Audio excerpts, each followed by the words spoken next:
আছিলে মই কৈছো নাযাবি বুলি কৈছিলো তোক তই ৰং সাইড ওলাই আহিছ কিয় তই ৰং সাইড ওলাই আহিছ কিয় মই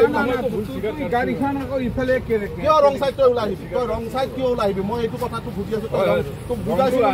তোক মই ভালকে বুজাইছো তই না তোক মাৰিছো না কিবা কৈছো ভালকে বুজাইছো হয় নে নহয় তোক বুজোৱাৰ ফলত তই এইটো ৰং সাইড কিয় তই ওলাই কিনে আহিবি সেইটো তোৰ এতিয়া ৰং সাইড হয় নে নহয় আজি যোনে আহক নেক্সট টাইম এইটো হাইৱে তই গাড়ী চলা মানে এইটো হাইৱে কিমান ধুনীয়াকে চলা আমিতো তোক মানা কৰা নাছিলো নহয় কৰিছো জানো তই আজি যেনেকে আছে তেনেকে গাড়ী দিব যোন আহক ক'ব লগা নাই আজি ফাইন ফিটাতে কাটক চাম দুনাই আৰু আমাৰ সোণালী বান্দৰ আমাৰ কাকৈজানা এৰিয়াৰ যিটো কদমতলা এৰিয়াত আকৌ মৰিলে ৰাস্তাৰ হেৰিত আমি ইমান বাৰম্বাৰ আমি ডিপাৰ্টমেণ্টক জনোৱা হৈছে গভৰ্ণমেণ্টক জনোৱা হৈছে কিন্তু তথাপিতো আমাৰ কোনো এটা ফলাফল নহৈছে যোৱা ডিচেম্বৰ মাহত আমাৰ 4টা মৰিলে এই মাহত আমাৰ নতুন জানুৱাৰী মাহত আকৌ এটা নোহোৱা হ'ল যিহেতু নেকি মতা এটা নোহোৱা হ'ল তো আমি এই কাৰণে আমি পদ অৱৰোধ কৰিছোঁ আৰু লগতে আমাৰ যিখিনি কৰ্তৃপক্ষ আছে তেখেতসকলে আহি মেলি আমাৰ যিমান পাৰে সোনকালে আমাৰ যিখিনি মানে এনেকৈ সোণালী বান্দৰ যেনেকৈ মৰি আছে এই বস্তুখিনি যাতে আমাৰ সোনকালে আমাৰ মানে আলোচনা কৰি কামবিলাক কৰি দিব লাগে আজি আমাৰ হাইৱেত আৰু এখন ডাম্পাৰ নে কি আছিলে তেখেতে ৰাতিপুৱাই গাড়ী আহি কিনে মাৰি থৈ গৈছে এই 2 মাহত প্ৰায় আপোনাৰ 4-5টা মৰিলে আমি দাবী জনাওঁ যে এইটো সোনকালে আমাক মানে আলোচনা কৰি আমাৰ কামখিনি কৰি দিব লাগে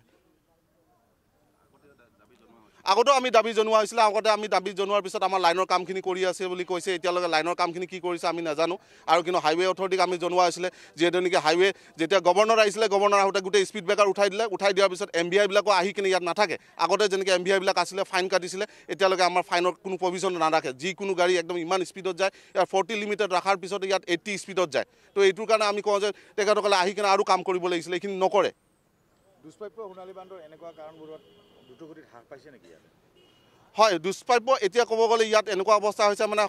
সঘনাই মানে মৰিব ধৰিছে কোনো কৰ্তৃপক্ষই মানে কোনো এটা মানে দায়িত্ব নোলোৱা লিখা হৈছে এইটো কাৰণে আমাৰ এনেকুৱাই দুখ লাগিছে আমাৰ গোটেই ৰাইজ ওলাই আহিছে ৰাইজে ওলাই আহি কিনে আমি গোটেই অৱৰোধ কৰিছোঁ যাতে আমাৰ এইখিনি সোনকালে আমাক সমাধান এটা লাগে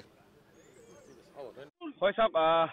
বাৰে বাৰে এই সোণালী বান্দৰৰ মৃত্যু হৈ আছে আৰু আজিও তাৰ পুনৰাবৃত্তি হৈছে আজি 4 জানুৱাৰী আজি 2025 চন আজিও আমাৰ কাকৈজানা যে কদমতলাত এই সোণালী বান্দৰৰ পুনৰবাৰ মৃত্যু হৈছে আৰু আমাৰ আচলতে লাজ লাগিছে আচলতে ইমান ডাঙৰ এটা বিভাগ আমাৰ অসম চৰকাৰ বিভাগে আচলতে কিয় কাম কৰিব পৰা নাই সোণালী বান্দৰৰ ৰক্ষণাবেক্ষণৰ ক্ষেত্ৰত আৰু ইয়াৰ আগতেও আমি জানিব পাইছোঁ যে মুখ্যমন্ত্ৰী মহোদয়ে বোলে তেওঁলোকৰ কোনোবা পঠাই দিছে গুৱাহাটীৰ পৰা মানুহ তেওঁলোকে ছাৰ্ভে কৰিলে কিন্তু সেই ছাৰ্ভে আজিলৈকে কোনো ছাৰ্ভে 1% কাম নহ'লে আৰু ইয়াতে নেকেটাৰো এতিয়ালৈকে কোনো ধৰণৰ ব্যৱস্থা কৰা নাই আৰু পৰিবহণ বিভাগে যি আমাৰ এটা 40 লিমিট দিছিলে কিন্তু সেই 40 লিমিটৰ তেওঁলোকে কেইদিনমানহে কাম কৰিলে তাৰপিছত বাৰে বাৰে ইয়াতে স্পীড লিমিটটো হৈ আছে গতিকে আমি অনুৰোধ জনাইছোঁ ইয়াৰ ৰক্ষণাবেক্ষণৰ ক্ষেত্ৰত তেওঁলোকে অনতিপলমে ব্যৱস্থা হাতত লওক অন্যথা আমি ৰাইজে এই প্ৰতিবাদ অনাগত দিনলৈকে আমি চলি যাব আৰু এই সোণালী বান্দৰৰ ৰক্ষণাবেক্ষণৰ ক্ষেত্ৰত তেওঁলোকে ব্যৱস্থা হাতত লওক আমাৰ এই ৰাইজৰ পৰা অনুৰোধ জনাইছোঁ